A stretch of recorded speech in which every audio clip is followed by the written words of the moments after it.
자, 오늘은 예수님을 만난 사람들 약속한 것처럼 마지막입니다. 마지막으로 하고 야외 예배 이후에 다른 시리즈, 청년들이 부탁했던 우리가 무엇을 믿고 무엇을 의지해야 될지 요 기독교의 진리 하나씩 살펴보는 시간을 가지고자 하는데요. 예수님을 인격적으로 만난 사람들, 제가 인격적으로 만난 사람들 주제로 한동안 다뤘는데, 여러분들은 인격적으로 예수님을 만나신 분들입니까? 제가 가끔 형제, 자매, 당신은 예수님을 인격적으로 경험하고 체험하고 만난 분들입니까? 라고 물어봐요. 근데 교회 생활을 어렸을 때부터 했던 분들은 이것이 익숙할 텐데, 교회 생활을 하지 않고 한국에서 한 번도 교회를 다녀보지 않은 분들은 모든 용어가 다 낯설 거예요. 예수님을 인격적으로 만난다? 그냥 만나는 건 알겠는데, 만나는 것도 사실 2000년 전에 돌아가신 그분을 어떻게 만날지 고민이 되는데, 그냥 만나는 것도 아니고 인격적으로 만난다? 우리 평상시에 그런 이야기 잘 안 쓰잖아요. 누구를 만날 때 그냥 만나지 인격적으로 만난다? 그런 이야기는 쓰겠죠. 개별적으로, 개인적으로, 무리 가운데서, 그룹 가운데서 만나는 것이 아니라 친밀하게 개별적으로 만난다. 그런 이야기를 쓰긴 하겠죠. 여러분, 하나님을, 예수님을 인격적으로 만난다. 이 뜻이 무엇일까요? 어떤 분들은 오해를 합니다. 어떻게 오해를 하냐면, 인격적으로 만나는 것은 좀 신비로운 체험을 하는 것인가 보구나. 어떤 기적을 경험한다거나, 은사를 경험한다거나, 아니 영적 깊은 체험을 하는 것이 인격적으로 주님을 경험하는 것이구나 라고 이해를 합니다. 전혀 그렇지 않습니다. 인격적으로 경험한다는 뜻, 그것이 무엇일까요? 인격, 사람의 격, 품격 아니겠습니까? 근데 사람과 사람을 인격적으로 만날 수 있는데 하나님은 사람이 아니잖아요. 근데 어떻게 하나님을 인격적으로 만날 수 있을까요? 하나님이 우리를 그의 형상대로 지으셨기 때문에 그래요. 하나님께서 우리를 그의 형상을 따라서 지으셨기 때문에 하나님을 따라서 우리가 의와 진리와 거룩함으로 지으심을 받았기에 하나님의 형상을 다시 회복하는 그 만남, 그것을 인격적인 만남이라고 말을 합니다. 어렵죠? 이것을 쉽게 얘기하자면 많은 분들이 이렇게 얘기를 해요. 사람은 지와 정과 의가 있다는 것입니다. 지성과 감성과 의지가 있잖아요. 이것이 인격입니다. 이 지성과 감성, 의지, 인격체로 하나님을 경험하는 거예요. 지적으로 하나님을 깨닫고, 감정적으로 하나님을 느끼고, 의지적으로 하나님을 위해서 살아가는 것입니다. 이것을 인격적으로 만난다고 그래요.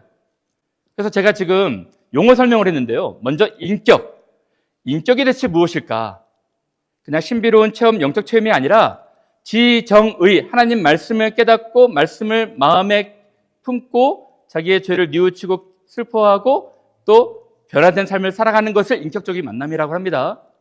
그럼 만남에 대해서 얘기해보고 싶은데요. 제가 왜 만남에 대해서 강조하냐면 많은 교회에서 수많은 사람들이 만남이 없이 교회 생활을 할 수 있기 때문에 그래요. 2000년 전이나 오늘 이 시대 때나 하나님과 주님에 대한 이 만남이 없이 얼마든지 교회 생활할 수 있는 여지가 있기 때문에 만남에 대해서 설명하고 싶어 하는 것입니다. 예전에 한때 긍정의 힘이라는 책이 베스트셀러가 된 적이 있어요. 미국에 있는 어떤 분이 이 긍정의 힘, 마인드 컨트롤 얘기해서 막 베스트셀러가 됐는데, 일약스타가 됐는데, 여러분 그것은 기독교가 가르치는, 성경이 가르치는 내용이 아닙니다. 나는 할 수 있습니다. 긍정적인 생각. 항상 긍정적인 생각을 하고 어떤 꿈이 자기가 하고 싶은 것이 이루어진다라는 마인드 컨트롤을 하는 것이 신앙이라는 미명하에 팔렸던 책들이었거든요. 계속해서 마인드 컨트롤을 하라는 것입니다. 여러분, 그거 성경이 가르치고 있는 진리가 아닙니다. 믿음은 제가 두 가지로 구분을 할 수 있다고 그랬습니다. 첫 번째는 belief, 신념이고요. 두 번째는 faith, 신앙입니다. 여러분, 많은 분들이요, 신념을 가지고 신앙생활을 합니다. 교회 생활을 하는 것이겠죠. 이게 무슨 말이냐면요, 신념은요, 일방적인 것입니다. 자기가 스스로 출발하고 스스로 끝을 맺는, 자기 스스로 가는 거예요. 예를 들어서 민주주의에 대한 신념, 사회주의에 대한 신념, 자기가 생각하는 상념 아니겠습니까? 나는 정치인이 되고 싶습니다. 나는 커서 어떤 과학자가 되고 싶습니다. 나는 에베레스트산 히말라야 산에 꼭 등장하고야 말 것입니다. 이것은 개인적인 신념이에요. 일방적인 것입니다. 그렇죠? 자기가 어떤 목표와 원칙을 세워놓고 그 신념대로 살아가는 거예요. 신앙은 다릅니다. 신앙은 전혀 다른 차원이에요. 신앙은요, 만남이 있어야 되는 것입니다. 일방적인 것이 아니고요, 쌍방적인 것입니다. 어떤 사람과 어떤 사람 간의 신뢰 관계가 쌓이듯이, 사람과 사람 사이를 신뢰라고 하듯이 하나님과 우리를 신앙적인 관계라고 하는데, 하나님과 우리와의 대상이 있는 거예요. 그러니까 반드시 신앙은요, 만남이 있어야 됩니다. 하나님에 대한 만남이 있어야지 그 만남을 기초로 해서 교제가 가능해지고 교제가 깊어지는 거예요. 하나님의 세계가 우리 가운데 들어오는 것이 신앙입니다. 그 만남이 있어야 하는 거예요. 하나님의 세계가 우리 안에 들어올 때 하나님이 하신 일들을 깨닫게 되고, 하나님이 지금도 하고 계신 일들을 알게 되고, 앞으로 하실 일에 대한 믿음이 생기는 것이 신앙입니다. 여러분, 그러므로 기독교 신자라고 하는 것은 하나님과의 만남이 있었던 것입니다. 혼자 스스로 그냥 신념을 가지고 목표 원칙을 세워가지고 10년, 20년, 30년 생활하는 것이 아니에요. 하나님과의 교제가 깊어지는 것이 신앙 생활입니다. 그런데요, 예수님 당시에도 그렇고 오늘날도 그렇고 상당수가 신념을 가지고 교회 생활하는 사람들이 있어요. 예를 들어서 1세기 당시에는 바리새인들이 그랬습니다. 바리새인들이요, 이렇게 말을 했어요. 주여, 주여, 주님을 고백했습니다. 주님이라고 고백하고 있습니다. 주님의 이름으로 우리가 이것도 하고 저것도 하고 선지자 노릇도 하고 주의 이름으로 귀신도 쫓고 주의 이름으로 많은 권능도 행했습니다. 라고 이야기를 합니다. 굉장한 신념에 가득 찬 사람들이었어요. 그래서 원칙과 목표를 정해놓고 옆도 보지 않고 계속해서 줄기차게 달리면서 주님으로 고백하면서 살았던 사람들인데요, 충격적인 이야기를 듣습니다. 예수님으로부터 어떤 이야기를 듣나요? 난 너 모르는데? 우리 만난 적 있니? 나는 너 만난 적이 없는데? 우리 언제 만났지? 이렇게 말씀하시는 거예요. 그때 내가 그들에게 밝히 말하되 내가 너희를 도무지 알지 못한다. 우리 만난 적 있니? 한번 교제해 본 적 있니? 너 기도로 나한테 나와 본 적 있니? 말씀을 통해서 나랑 교제해 본 적 있니? 난 너 진짜 모르겠는걸? 나 모르겠어. 불법을 행하는 자들아, 내게서 떠나가라. 자기의 신념으로 오랫동안 주님이라 부르면서 교회 생활을 했지만 정작 만남이 없는 경우였어요. 불행하게도 사도 바울도 이 케이스였습니다. 사도 바울도 자기의 신념으로 히브리인 중에 히브리인, 유대인 중에 유대인, 바리새파 중에 바리새파, 율법의 의로는 흠이 없이 철저하게 목표와 원칙을 세우고 살았지만 신념으로 살았던 사람이었어요. 만남이 없었습니다. 근데 예수님이 그를 만나주시는 거예요. 인격적으로 만나주신 것입니다. 여러분, 신앙이 없이요, 신념만 가지고 있으면 무서운 사람이 됩니다. 여러분, 타종교도 보십시오. 잘못된 신념을 가지고 종교 생활하는 사람들 무섭지 않습니까? 수많은 사람들을 살인하잖아요. 비난하고 정죄하고 아주 매정하고 너무 무자비하게 폭력을 가하지 않습니까? 잘못된 신념은 무서운 거예요. 기독교도 마찬가지입니다. 사울을 보십시오. 사울이 예수님 만난 인격적인 만남 현장으로 한번 들어가 볼게요. 사울이 주의 제자들에 대하여 여전히 위협과 살기가 가득했습니다. 여러분, 주님이라 고백하면서 하나님이라 고백하면서 살기가 가득했다는 거예요. 실제로 살인을 했죠.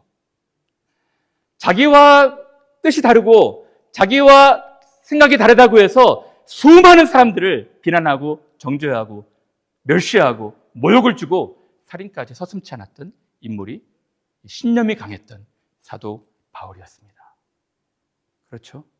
얼마든지 이럴 수 있는 거예요. 스데반이 돌에 맞아 죽어갈 때 옆에서 옷을 지키면서 전혀 공감하지 못하고 측은히 여기지 않고 긍휼 여김이 없이 스데반의 죽음이 당연하다고 생각했던 살기 있는 인물이었습니다. 지금도 이 대제사장에게 이제 공문을 받아가지고 다메섹이라는 먼 곳까지 가가지고 예수님 믿는 사람들 다 죽이려고, 다 회방하고 다 핍박하려고 살기등등해서 위협적으로 다메섹까지 올라가고 있는 거예요. 다메섹 여러 회당에 가져갈 공문을 처하니 이는 만일 그 도를 따르는 사람을 만나면 남녀를 막론하고 결박하여 예루살렘으로 잡아오려 합니다. 바울은 신념이 강한 사람이었습니다. 굉장히 자부심이 있었고요. 자기가 믿고 있는 것에 대한 일방적인 신념이 가득했던 사람이었습니다. 그런데요, 이 인물을 예수님이 만나주시는 거예요. 인격적으로 만나주시는 것입니다. 사울이 길을 가다가 다메섹에 가까이 이르더니 호련히 하늘로부터 빛이 그를 둘러 비추는지라. 여러분, 세상에 빛이 있으라 말씀하셨던 그 하나님이 이제 사람의 언어로, 바울이 알아들을 수 있는 언어로 말씀하시는 거예요. 빛이 비추어서 사울에게 말씀하십니다. 땅에 엎드려져 들음에 소리가 있어 이르시되 사울아 사울아 내가 어찌하여 나를 핍박해 하느냐. 여러분, 사울은 지금 빛 가운데 살지 못했습니다. 자기의 강한 신념으로 어렸을 때부터 헬라파 유대인으로, 바리새인 중에 바리새인으로, 히브리인 중에 히브리인으로, 다섯 사람으로, 그리고 이 로마 시민권자로, 가말리엘 문화의 수석으로 수많은 성공가들을 다루는 젊은 청년이었지만 하나님을 경험하지 못했어요. 만나지 못했습니다. 그때 빛이, 섬광이 확 비치더니 말씀하시는 거예요. 사울아, 사울아, 어찌하여 내가 나를 핍박해 하느냐. 오늘 여러분들도 이런 음성을 아직 인격적으로 만나지 못하신 분들은 들으시길 바랍니다. 신념으로 그냥 어렸을 때부터 오랫동안 교회 생활을 해왔지만 하나님을 인격적으로 만나 교제하고 하나님에 대해서 알지 못했던 분들은 이 말씀 들어야 됩니다. 하나님이 여러분들의 언어로 말씀하실 거예요. 그런데요, 흥미로운 것은요, 사울이 이 빛을 경험하고 음성을 들었을 때 그의 반응이 무엇이었을까요? 이렇게 말합니다. 대답하되 주님, 주여, who are you? 누구십니까? 희한하지 않아요? 주님이라 말하고 있거든요. 계속 주님으로 고백하면서 신념 가운데 살았는데 누구세요? 모르겠는 거예요. 주님이라 고백했지만 아이러니하게 역설적으로 모르겠다는 거예요. 왜? 한 번도 만나지 못했기 때문에. 주님, 누구십니까? 교제가 없었기 때문에 이야기를 하는 것입니다. 그때 예수께서 말씀하시는 거예요. 나는 내가 박해하는 예수라. 드디어 이제 예수님이 자신을 소개하고 그와 만나 주시는 것입니다. 같이 가던 사람들은 몰랐어요. 듣지 못했습니다. 소리만 듣고 아무도 보지 못했어요. 말을 못하고 그냥 서 있었을 뿐. 같이 갔던 사람들은 무리 중에 한 사람으로 하나님을 만나지 못했지만 이제 드디어 바울이 인격적으로 하나님을 경험하게 된 것입니다. 그러면서요, 흥미롭게 이 성경은 바울의 영적 상태에 대해서 심볼, 메타포로 이야기해 주고 있어요. 어떻게 이야기해 주고 있을까요? 눈이 멀었다는 것입니다. 눈은 뜨고 있지만 앞을 보지 못한다는 거예요. 사울의 땅에서 일어나 눈은 떴으나 아무것도 보지 못하고 사람의 손에 끌려 다메섹으로 들어갔어. 이것이 신념 가운데 일방적으로 살았던 사람들의 현주소입니다.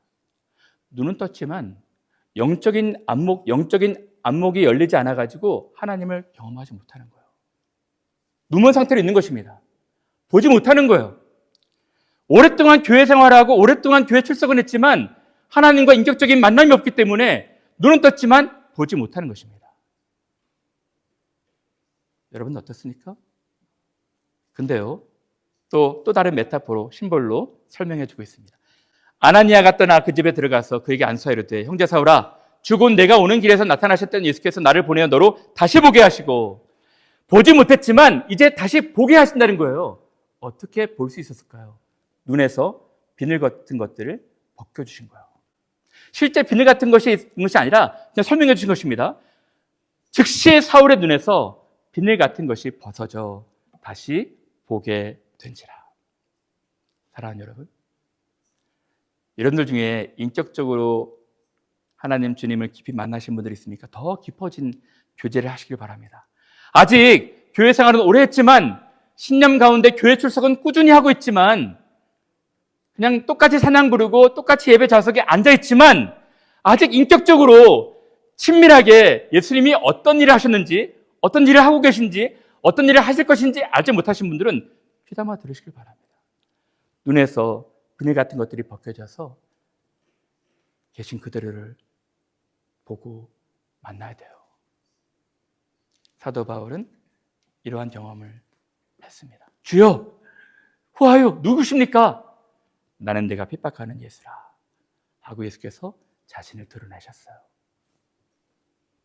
여러분, 제가 인격적인 만남은 세 가지 만남이라 말씀드렸습니다. 첫 번째는 지적인 만남인 거예요. 예전에 사도 바울의 최고의 고상한 지식들은 세상 지식, 또 율법 관련된 지식이었을 거예요. 그런데 이제 예수 그리스도를 만난 뒤로 그는 변화되기 시작합니다. 빛이 어두운 이 두뇌에, 어두운 마음에 들어오게 되니까 그는 전체 가치관이, 삶의 목표가 바뀌어지고 있어요. 빌립보서에서 어떻게 말을 하고 있습니까? 무엇이든지 내게 유익하던 것을 내가 그리스도를 위하여 다 해로 여길 뿐더러 또한 모든 것을 다 분토와 배설물처럼 아무것도 쓰잘데기 없는 것처럼, 예전에는 히브리파 중에 히브리파, 바리새인 중에 바리새인, 다섯 사람, 헬라파 사람, 로마 시민권, 가말리엘 문화, 이 성공의 모든 조건들이 자기에게 최고였거든요. 아무 쓸데기 없다는 것입니다. 왜 그럴까요? 왜 모든 것을 해로 여기고 분토와 배설물처럼 여기고 있을까요? 바로 이것 때문입니다. 내 주 그리스도 예수를 아는 지식이 가장 탁월하고 가장 고상하기 때문이라. 내가 그를 위하여 모든 것을 잃어버려도 아무 영향받지 않도록 괜찮다는 것입니다. 분토와 배설물 여길 정도로. 이것이 예수 그리스도를 만난 사람의 지적인 반응이에요. 예수 그리스도와 함께 있는 것이 너무 좋은 거예요. 예수는 아는 것이 너무 탁월한 것입니다. 예수께서 나를 어떻게 사랑하셨는지 아는 것이 너무 재밌어요. 흥미롭습니다. 예전에 신념으로 생활했는데 이제는 상대를 만난 거예요. 하나님이 나의 언어로 나의 세계에 들어오셔서 말씀하기 시작하신 거예요. 그래서 성경 보는 것도 재밌고 예배하는 것도 너무 재밌고 찬양하는 건 너무 감동되고, 예수 그리스도를 아는 지식이 가장 탁월하다는 것입니다. 여러분들에게도 예수 그리스도를 아는 지식이 여러분들을 흥분하게 하고 설레게 하고 기쁘게 합니까? 여러분, 예수 그리스도를 아는 사람이라면, 자기를 위해서 살찢고 피 쏟으시고 모든 것 버리신 예수 그리스도를 만난 사람이라면 더 알고 싶어 하지 않겠어요? 이것이 예수 그리스도를 인격적으로 만난 사람의 반응입니다. 두 번째, 지적인 깨달음, 빛을 비춰주어서 하나님의 말씀을 경험해서 예수 그리스도를 경험했다면 그의 마음도 바뀌어질 것입니다. 사도 바울은요, 굉장히 고지식하고요, 굉장히 목표와 원칙 세워서 원칙과 목표에 안 맞으면 다른 사람 판단하기 좋아하고, 비판하기 좋아하고, 정죄하기 좋아하고, 멸시하고, 모욕하기 좋아하고, 심지어는 살기까지 있었던 사람이었습니다. 사도 바울은요, 자기에 대한 자부심이 굉장히 강한 사람이었어요. 자기가 갖고 있는 것, 자기가 이뤄놓은 것, 자기의 백그라운드, 자기의 배경, 굉장히 자부심이 강한 사람이었습니다. 그래서 이렇게 고백하고 있습니다. 나도 육체를 신뢰할 만하다. 너희들 육체를 신뢰할 만하니? 너 육체에 대해서 자랑할 것이 있니? 어떤 배경, 백그라운드 내세울 것만 있니? 나는 최고다. 만일 누구든지 다른 이가 육체를 신뢰하는 것이 있다면 나는 더욱 그러하다. 내 배경 봐봐. 내 백그라운드 봐봐라. 내가 지금 모아놓은 재산 보고 내가 지금 공부한 그 학교, 나온 학교 좀 봐봐. 최고였습니다. 그런데요, 나는 8일 만에 할례를 받고 이스라엘 족속이요 베냐민 지파요 히브리인 중에 히브리인이요 율법으로는 바리새인이지만 열심으로는 교회를 핍박하고 박해하고 율법의 의로는 흠이 없는 자다. 그죠? 자부심 쩔지 않습니까? 굉장히 겁나 자기에 대해서 사랑이 가득해요. 자기는 최고다. 근데요, 이런 사람이 예수님 만난 뒤로 모든 것이 이제 아무 쓰잘데기 없는 것처럼 여겨지게 됐어요. 왜? 예수 그리스도를 얻었기 때문에. 예전엔 자부심, 교만함, 오만함으로 가득했다면, 그 살기 있는 분노로 가득했다면 한없이 겸손한 사람으로 바뀝니다. 예수님을 인격적으로 만난 사람의 반응은 겸손입니다. 사도 바울은 어떻게 표현합니까? 나는 사도 중에 가장 작은 자다. 사도라 칭함받기를 감당하지 못하겠다. 나는 회방자요, 핍박자요, 포용자였기 때문에 아무리 많은 일을 했다 할지라도 나에게 주신 직분을 주신 것을 감사할 뿐이지 나는 사도라 칭함받기도 진짜 적절한 사람이 아닙니다. 나중에는요, 이 고린도전서 쓸 때는 중반기 되는데요, 후반기 아직 옥중에 갇혔을 때, 에베소 쓸 때는요, 사도들이 아니라 비교 대상이 성도들이에요. 모든 성도 중에 지극히 작은 자보다도 더 작은 나에게 한없이 겸손해지는 거예요. 예전에 그렇게 자기를 드러내고 싶었다면 지금은 아무것도 아닌 자신을 발견하며 그저 자기를 충성되어 여겨 직분을 맡기신 하나님께 감사하다. 나의 나 된 것은 하나님의 은혜로 된 것이니 라고 이야기를 하고 있어요. 겸손합니다. 인격적으로 그리스도를 만난 사람은 그리스도를 닮게 되어 있어서 겸손해요. 또 감사가 넘칩니다. 여러분, 사도 바울은요, 전에는 그러지 않았을 거예요. 근데 지금은 이 신약 성경에 감사라는 용어가 62회 나오는데 그 중에 48번이 사도 바울의 감사 표현이었어요. 이래도 감사, 저래도 감사, 계속 감사하다는 거예요. 우리 주께 내가 감사함은 나를 충성되어 여겨 직분을 맡기심이니, 내가 전에는 비방자, 박해자, 폭행자였지만 알지 못하고 하는 것이었는데 주께서 나를 사랑하심으로 내게 만남을 주셨다. 그리고 어떤 상황 가운데 있든지, 풍부하든지 공고하든지 가난하든지 잘 살든지 배고프든지 배부르든지 어떤 상황도 감사하게 될 수가 있는 거예요. 일이 잘 풀리든지 그렇지 않든지. 왜? 예수가 나의 주님이시니까. 예수님이 나의 주님이시니까. 나와 함께 하시니까 무엇이 두렵겠습니까? 그렇죠? 이것이 예수님을 인격적으로 만난 사람의 반응이에요. 사도 바울은요, 전에는 살기와 위협이 가득한 분노로 가득한 매정하고 무자비한 사람이었을 거예요. 사도 바울의 감정은 바뀝니다. 연약한 사람들에 대한 긍휼의 마음으로 바뀌어요. 예전에 그렇게 이방 사람들이 미웠어요. 이방 사람들 위해서 자신을 닳도록 헌신하지 않습니까? 예전에 유대인들에 대한 그런 사랑의 마음이 없었을 텐데 이제는 내 마음에 큰 근심과 그치지 않는 고통이 있는데 유대인들에 대한 말할 수 없는 사랑이다. 내 이름이 끊어져 저주를 받을지라도 내 유대인들을 위해서 내가 살겠다. 이런 마음을 갖게 된 것입니다. 사랑하는 여러분, 예수님 만나면요 바뀌게 되어 있어요. 우리의 지식에 빛을 받아서 가장 탁월한 고상한 지식이 예수 그리스도이고요, 우리의 마음도 바뀌어지게 되어 있는 것입니다. 의지적으로도 세 번째, 바뀔 수 있습니다. 여러분, 우리가 지적으로 예수님 경험하고 감정적으로 예수님을 경험한다고 해서 다가 아니고요, 이제 우리가 어떻게 실천적인 삶을 살아가느냐가 되게 중요하거든요. 인격적으로 예수님 만난 사람들은 어떤 삶을 살아야 될지 가치관과 목표관이 다 바뀐 사람들은 이 삶의 양식, 행동 양식이 되게 중요하지 않겠습니까? 이 삶까지 연결되지 않으면 진정으로 예수님 만난 사람이 아닙니다. 근데 인격적으로 만났다 할지라도 때때로 우리가 어떻게 살아야 될지, 어떤 것이 옳은지, 어떤 것이 잘못되었는지, 그런 것인지 잘 모를 때가 있어요. 그죠? 인격적으로 만난 사람도 우리의 삶에서, 기독교인들은 인격적인 만남 가진 사람들은 성공하면 안 될까? 돈이 많이 있으면 안 될까? 좋은 대학 나오면 안 될까? 좋은 집, 좋은 차 가지면 안 좋은 것인가? 아니면 뭐 이민 유학 가면 안 되는 것인가? 고민될 때가 있잖아요. 그리고 공동체 생활하면서 인격적으로 예수님 만난 사람들은 전혀 갈등이 없이, 긴장이 없이, 전혀 이렇게 다툼이 없이 늘 해피하게만 살아갈까? 그렇지 않습니다. 고민돼요. 인격적으로 예수님 만난 사람들도요, 여러 어떻게 살아야 될지에 대한 고민, 진지한 질문들이 있게 돼요. 근데요, 제가 여기서는 딱 한 가지 사도 바울의 원칙에 대해서만 살펴보고 이제 말씀을 마칠까 하는데요. 사도 바울은요, 어떻게 인격적으로, 지적으로, 감정적으로 변화된 사람이 어떻게 의지적으로 살아야 될지, 어떻게 판단해야 될지, 어떻게 어떤 삶을 기준을 정해야 될지 중요한 단서를 하나 제공하는데요. 여러분, 고린도에는요 여러 교회 문제가 있었습니다.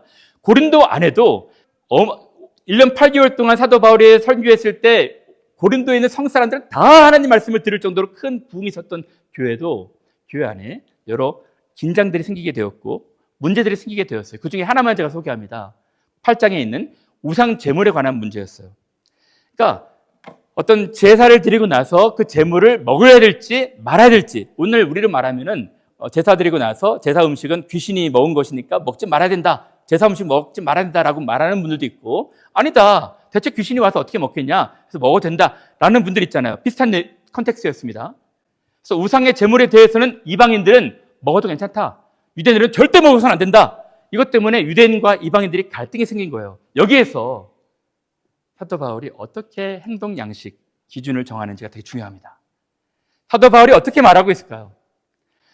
우상의 제물은 먹어서는 절대 안 됩니다 라는 부류가 있었고요, 아닙니다, 우상의 제물은 먹어도 괜찮습니다 라고 하는 부류가 있었습니다. 사도 바울의 입장은 정확하게는 먹어도 된다였습니다. 왜? 귀신이 와서 뭐 먹는 거 전혀 아니다, 그 우상은 헛된 우상이다, 그냥 음식이니까 먹어도 된다라는 것이 바울의 입장이었습니다. 그런데요, 여기서 중요한 원칙과 기준을 제시해요. 어떤 것입니까? 먹어도 되는 자유가 있지만 믿음이 약한 사람들을 배려하는 의미에서 덕을 세우기 위해서 너희들의 자유를 제한하는 것도, 절제하는 것도 좋다라고 말하는 것입니다. 음식은 우리를 하나님 앞에 세우지 못하나니 우리가 먹지 않는다고 해서 못 사는 것도 아니고 먹는다고 해서 잘 사는 것도 아니다. 단 너희의 자유가 믿음이 약한 자들에게 걸려 넘어지게 하는 것이 되지 않도록 조심하라. 다시 말하면 이것입니다. 정리하자면 우리가 지적으로, 감정적으로, 예수님 인격적으로 만난 사람들은 행동으로 옮길 때 항상 두 가지를 조심하셔야 되는데요. 첫 번째, 어떻게 살아야 될까? 어떤 판단과 어떤 기준으로 살아야 될까? 첫 번째, 성경이 돼야 됩니다. 성경이 답이 돼야 돼요. 항상 성경이 텍스트가 규범과 기준이 돼야 됩니다. 단 성경이 말하고 있지 않는 애매한 것들이 있어요. 아디아포라라고 하거든요. 술, 담배는 정확하게 말하는 부분들이 있죠. 또 그 외에 어떤 것일까요? 여러 가지 있을 거예요. 살아가면서 그런 문제에 있었을 때 성경이 정확하게 답하지 않는 경우에는 큰 텍스트에서 다른 사람들에게 덕을 세우기 위한 기준을 세우라는 것입니다. 다른 타인들, 공동체의 덕을 세우기 위해서 할 수 있는 권리도 포기하라는 거예요. 다른 사람들이 실족하고 다른 사람들이 넘어지지 않도록 그 모든 것을 절제하고 제한시키라는 것입니다. 이것입니다. 먹는 자는 먹지 않는 자를 없이 여기지 말고 먹지 않는 자는 먹는 자를 비판하지 말라. 이는 하나님이 그를 받으셨습니다. 그러므로 너희도 영적인 것을 사모하는 자인즉 교회에 덕을 세우기 위하여 그것이 풍성하기를 구하라. 그리고 마지막 한 가지 더 원칙은 뭐냐면 모든 것을 할 때 성경이 말하고 있지 않는지를 먼저 보고, 말하고 있지 않다면은 여러분들이 다른 사람을 덕을 세우기 위해서, 다른 사람들을 실족하지 않기 위해서 하고, 세 번째는 하나님 영광을 위해 살아가는 것입니다. 사랑하는 여러분, 저는 여러분들이 이렇게 인격적으로 하나님을 만나서 지성적으로, 감성적으로 손발이 움직이는 이 의지적으로 바뀌는 분들이 되셨으면 좋겠어요. 한 가지 제가 좀 스토리를 얘기하고 마칠까 합니다.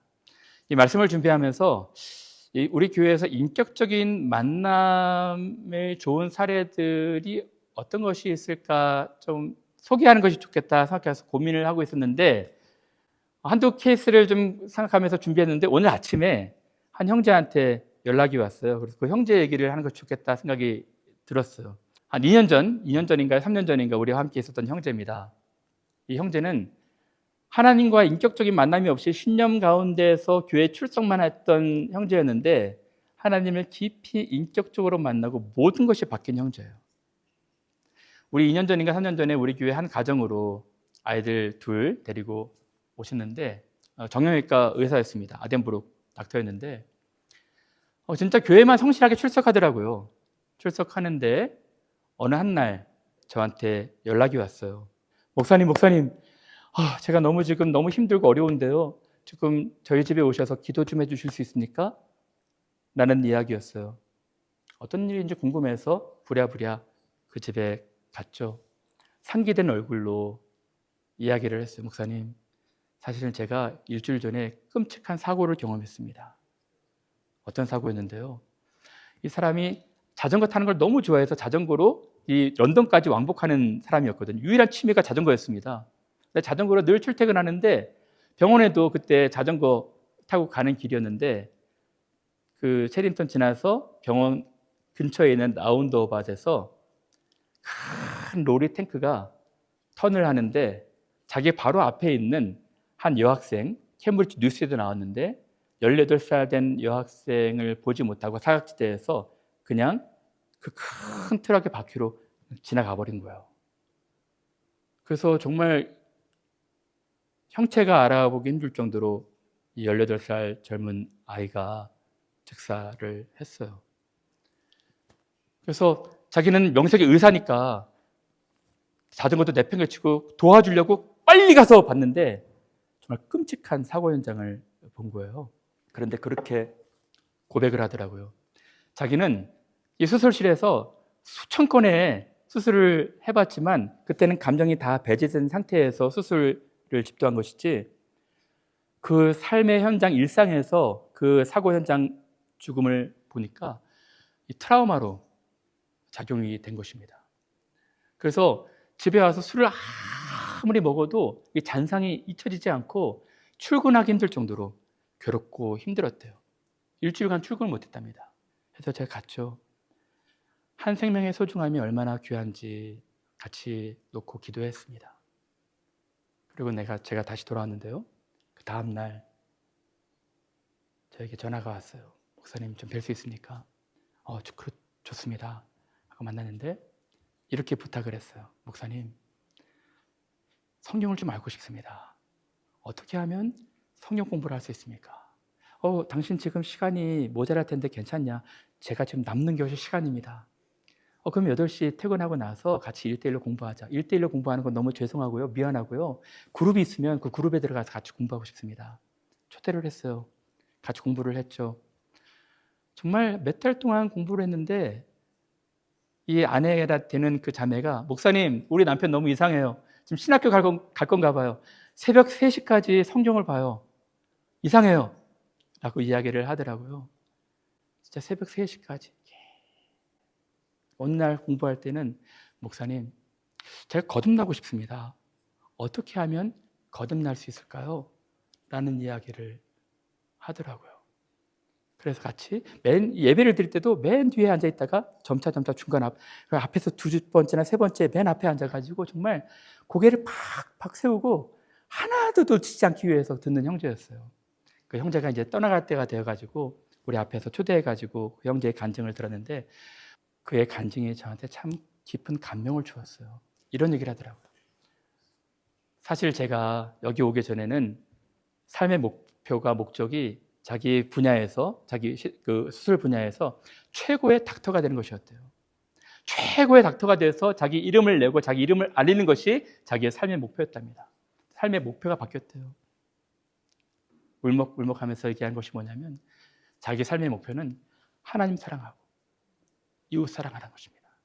그리고 하나님께서 자기에게 주신 탤런트, 재능 가지고 생명을 살려내는 그런 의사가 되고 싶습니다. 그런 이야기를 했어요. 얼마나 감사한지 모르겠어요. 여러분, 이것을 만남이 아니고서 어떻게 설명할 수 있겠습니까? 예수님이 우리의 언어로 그를 만나 주신 것입니다. 그의 지성과 그의 감성과 의지가 바뀌었을 거예요. 저는 그래서 다시 돌아가서 어떻게 살아가는지 궁금했는데 간간히 저한테 연락을 줘요. 오늘 아침에 깜짝 놀랄 만한 연락을 받았는데 목사님, 존 칼빈의 신학교 수업을 받습니다. 신학교? 당신 진짜 신학교 가서 안 된다 지금. 전문의 선교 지금 당신 의료 분야에서 있는데 웬 신학교냐 해가지고 썼는데 오기 전에 제가 메시지를 받았는데요. 신학교는 아니고요.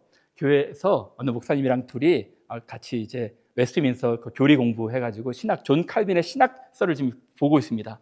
라는 이야기를 하더라고요. 더 알고 싶답니다. 더 알고 싶대요. 이것입니다. 여러분, 예수님을 인격적으로 만나셨습니까? 만나셨다면 내 주 예수 그리스도를 아는 지식이 가장 고상하다. 그 외에는 아무것도 아닌 거예요. 풍부에 처하나 빈에 처하나 배고픔에 처하나 배부름에 처하나 늘 감사가 넘치는 것입니다. 왜? 우리를 만나주신 예수께서 우리의 주인 되시기 때문에. 그리고 예수께서 우리에게 뭘 원하시는지 궁금해하면서 하나님 말씀 사랑하고 성경을 기준으로 삼고 또 하나님의 영광을 위해서 살아가는 것입니다. 전 여러분들이 그랬으면 좋겠어요. 여러분 모두가 다 이제 예수님을 인격적으로 만나고 경험하는 우리 귀한 분들 되시기를 간절히 바랍니다.